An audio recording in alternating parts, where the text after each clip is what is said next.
मैं अजीत बिसारिया अमर उजाला से। और आज हम हैं स्वार रामपुर लोकसभा क्षेत्र के जो स्वार विधानसभा क्षेत्र है उसका रजानगर गांव में।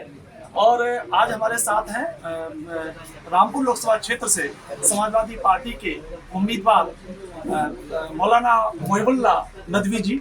जैसा कि हम लोग जानते हैं कि मोहिबुल्लाह नदवी जी ने अंतिम दिन नामांकन के अपना पर्चा दाखिल किया। ये सीट आजम खां साहब 2019 से पूर्व कैबिनेट मंत्री आजम खां रामपुर लोकसभा क्षेत्र से विजयी हुए थे, लेकिन उपचुनाव में भाजपा ने ये सीट उनसे छीन ली।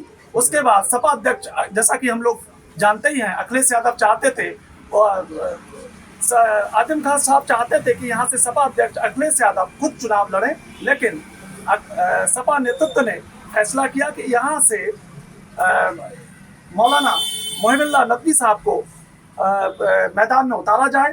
नदवी साहब हमारे साथ हैं, तो अब हम उनसे बातचीत करते हैं कि वो इस चुनाव को किस तरह से देख रहे हैं, क्या समीकरण वो अपने पक्ष या किस मामलों में वो दूसरे प्रत्याशी को, अपने प्रतिद्वंदी प्रत्याशी को लेकर उनकी क्या राय है। तो हमारे साथ हैं मौलाना नदवी साहब, सपा प्रत्याशी। नदवी साहब, हम आपसे जानना चाहते हैं कि आप क्या समीकरण मानते हैं। साफ है, जनता एकजुट है और समाजवादी की तय सबका मन बना हुआ है।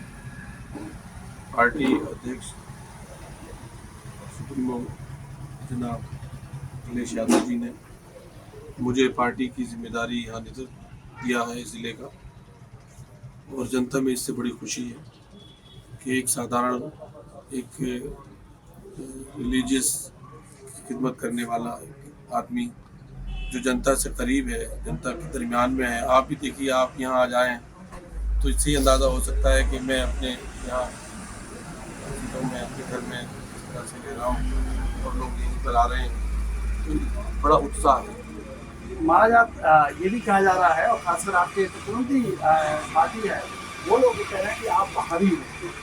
तो देखिए, बाहरी किसे कहते हैं कि जो बाहर, जिसका कहीं पर बाहर इन्वेस्टमेंट हो या बाहर रह रहा हो। मेरा तो घर ही है, दिल्ली में घर भी नहीं है मेरा, एक मस्जिद में रहता हूँ दिल्ली की। ये अलग है कि वो मस्जिद बहुत इम्पोर्टेंट है, उस मस्जिद में देश विदेश और सब लोग वहाँ आते हैं, नमाज़ पढ़ते हैं। लेकिन मेरी हैसियत जो है वो ये कि ये मेरी मातृभूमि है, मेरी कर्म भूमि है। मेरे भाई यहाँ, मेरे चचा यहाँ, मेरे सारे अजीज़ अक़रबा इस शहर में, और मैं यहाँ पला बड़ा 13-14 साल के मैंने पढ़ता रहा, तो आता रहा, जाता रहा, जैसे होता है। और जिस तरह से लोग सब कुछ करने के बाद कहीं बराबर में कुछ करने के लिए चले जाते हैं, तो कमाने की, तो उससे उसका रिश्ता खत्म नहीं होता। ऐसे ही मेरा रिश्ता कैसे खत्म। क्या आपको लगता है कि आपको चुनाव प्रचार के लिए कम समय मिला है? समय तो कम मिला है, लेकिन उससे मुझे और लोगों को ये एहसास तो हो रहा है कि इस तरह से लोग क्या कहते हैं, टाइम मिलता है तो लोगों से बहुत अच्छे से लोगों के विचारों को जानने का, उनके दरमियान अपनी बात कहने का मौका मिलता है। समय भी कम मिला है, रमज़ान भी है, रमज़ान भी चल रहे हैं, लेकिन इन दोनों बातों के बावजूद मन पब्लिक का ये है कि नहीं, हमें अपने आदमी को जो आम जनता में से है और जिसके अंदर भारत की संस्कृति, जो एक हमारे यहाँ, जैसे हमारा एक छोटा सा गाँव है, इसमें हिंदू मुस्लिम सिख ईसाई सब आपस में मिलजुल के रहते हैं, और हमारे व्यवहार भी ऐसे। अभी हम सिख भाइयों के यहाँ पे गए, हमारे भी भाई पटावर मंदिर है यहाँ, वो सब लोग मिलने आए, मैं भी उनके यहाँ गया, तो जो एक पूरा एक परिवार की तरह सब लोग थे। इन लोगों को ये जो एक नज़रिया है कि हम सब लोग एक हैं और सब हमारे घर के आदमी को मिला है और सब लोग एक परिवार की तरह वो जुड़े हुए, ये सब एक मैसेज है, उसकी वजह से लोगों को बहुत उत्साह है। जैसा कि आप जानते ही हैं कि मोहम्मद आजम खां साहब ने इस चुनाव का रामपुर में बहिष्कार किया है। उनका कहना, जो वजह थी वो भी आप जानते ही हैं, वो चाहते थे कि ये सपा अध्यक्ष अखिलेश यादव जी यहाँ से लड़ेंगे। तो इस समीकरण को आप किस तरह से? नहीं, वो चीज़ तो खत्म हो गई, तो उस वक्त जब नामकन भरने की बात थी, शायद कोई में भी तो मुझे ऐसी कोई ज़्यादा कोई अहम बात नहीं थी, वो खत्म हो गई। तो दोबारा उन्होंने रिपीट भी नहीं किया उसको, और जो है अब तो समाजवादी पूरी पार्टी एक साथ खड़ी है। अभी मैं रामपुर में ही मिनक में था और वहाँ आजम खां साहब के जो मानने वाले थे, उनका कहना था कि अगर आजम खां साहब ने चुनाव बहिष्कार वापस ले लिया तो हम वोट देने नहीं जाएंगे। तो इनको मनाने के लिए या इस सब के लिए आप क्या कर रहे हैं? देखिए, वोट बात तो शायद खत्म हो गई है जहाँ मुझे इल्म है। अगर वो बहिष्कार करते तो नामकरणी को दाखिल करते लोग, तो नामकरणी दाखिल की ये अलग बात है कि पार्टी के सुप्रीमो की तरफ से उनको इजाज़त नहीं थी, इसलिए उनका रद्द हुआ। लेकिन वो चुनाव बहिष्कार का एक ऐलान था, ऐसा एक्चुअल में नहीं है। चुनाव को आप मानते हैं कि बहिष्कार एक दबाव था, अपनी बात मनवाने का, जैसा पार्टी के अंदर होता है, लेकिन वो वास्तव में नहीं है? देखिए, आप बेहतर समझते हैं मुझसे, वो सब चीज़ें एक पारिवारिक होती हैं, छोटी मोटी चीज़ें परिवार में जैसे हल हो जाती हैं, बात आती है, खत्म हो जाती है, उस तरह से खत्म हो गई। क्या इस सपा के स्थानीय संगठन का आपको सहयोग मिल रहा है? बिल्कुल सब लोग मिल रहे हैं, सब लोग। कांग्रेस के साथ आपका गठबंधन है, उसके आप गठबंधन के प्रत्याशी हैं, इंडिया गठबंधन के, लेकिन कांग्रेस के लोग आपके साथ कहीं दिख नहीं रहे हैं। नहीं, ऐसा नहीं कि है, बल्कि सब लोग आकर के फ़ोन कर रहे हैं। इत्तेफाक से तो रोज़े चल रहे हैं ना, रोज़े भी चल रहे हैं, दूसरा टाइम भी कम मिल रहा है लोगों को, लेकिन लोग अपने सहयोग का वो दिखा रहे हैं, बता रहे हैं। और चूँकि चुनाव आयोग की जो गाइडलाइन है, हम भी उसका पालन कर रहे हैं कि भाई ऐसा बड़ा हम निकले हैं एकदम से आवाम में बहुत ज़्यादा निकले तो लोग इकट्ठे हो जाएँ और उसमें कोई नारेबाजी या कोई इस तरह की चीज़ पेश आ जाए रोड शो की तरह, जिसका अलाउड नहीं है।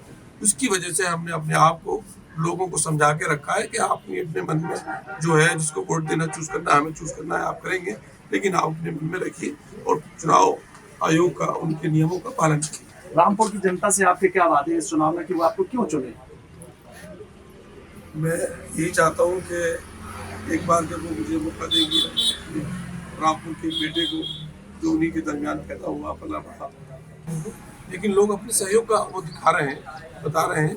और चूँकि चुनाव आयोग की जो गाइडलाइन है, हम भी उसका पालन कर रहे हैं कि भाई ऐसा बड़ा हम निकले हैं एकदम से आवाम में बहुत ज़्यादा निकले तो लोग इकट्ठे हो जाएँ और उसमें कोई नारेबाजी या कोई इस तरह की चीज़ पेश आ जाए रोड शो की तरह, जिसका अलाउड नहीं है। उसकी वजह से हमने अपने आप को लोगों को समझा के रखा है कि आप अपने मन में जो है जिसको वोट देना चूज़ करना है, हमें चूज़ करना है, आप करेंगे, लेकिन आप अपने मन में रखिए और चुनाव आयोग का उनके नियमों का पालन करिए। रामपुर की जनता से आपके क्या वादे हैं इस चुनाव में कि वो आपको क्यों चुने? मैं यही चाहता हूँ कि एक बार जब वो मुझे मौका देंगे, रामपुर के बेटे को जो उन्हीं के दरमियान पैदा हुआ, पला बढ़ा, मैं चाहता हूँ कि एक ऐसा वातावरण हो रामपुर में, रामपुर जिले में, कि जिसमें एक परिवार जैसा माहौल है। सबसे बड़ी चीज़ ये है, जब वातावरण ठीक होगा, एनवायरमेंट ठीक होगा, सोच रिश्ते सही होंगे, उसी में तालीम भी होगी, उसी में हम रोजगार के तरीकों को भी ढूंढेंगे और उनसे भी अपील करेंगे सेंटर गवर्नमेंट से कि हमारे यहाँ ये ज़रूरत है, हमारे यहाँ ये या अस्पताल की ज़रूरत है, या एजुकेशन के इदारों की ज़रूरत है, या ये हेल्थ की जो केयर है उनकी ज़रूरत है। तो सबसे पहली ज़रूरत किसी भी घर में ये है कि वहाँ का माहौल बेहतर, अच्छा हो, खींचतान ना हो माहौल। क्या लग रहा है आपको विकास के किन मुद्दों की यहाँ रामपुर को भी जरूरत है? विकास के मुद्दे रामपुर के और देश के अलग नहीं, हर जगह नौजवानों को गाइड करने की ज़रूरत है। स्किल डेवलपमेंट है, रोजगार है, उसके पैदा करने की ज़रूरत है और उनको सही गाइड करने की ज़रूरत है।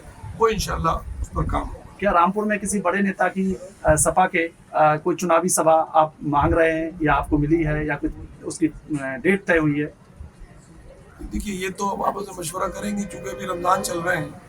रमज़ान की वजह से हम लोगों ने ये तय किया है कि ईद से पहले कोई सभा हम ना करें, परेशानी होगी, इसके बाद भी इंशाल्लाह। तो ये थे सपा के प्रत्याशी रामपुर से मौलाना नदवी साहब, जिन्होंने हमें बताया कि आजम खां साहब का जो बहिष्कार था, दरअसल वो वास्तविक बहिष्कार नहीं था, वो एक तरह से सपा नेतृत्व पे अपनी बात मनवाने का दबाव था। और जब सपा नेतृत्व ने फैसला ले लिया कि मौलाना नदवी रामपुर से लोकसभा के प्रत्याशी होंगे, तो उसके बाद वो बहिष्कार खुद ब खुद वापस हो गया है। अब इस तरह की कोई भी बात आम जन के या आजम खां साहब के या उनके समर्थकों के मन में नहीं है।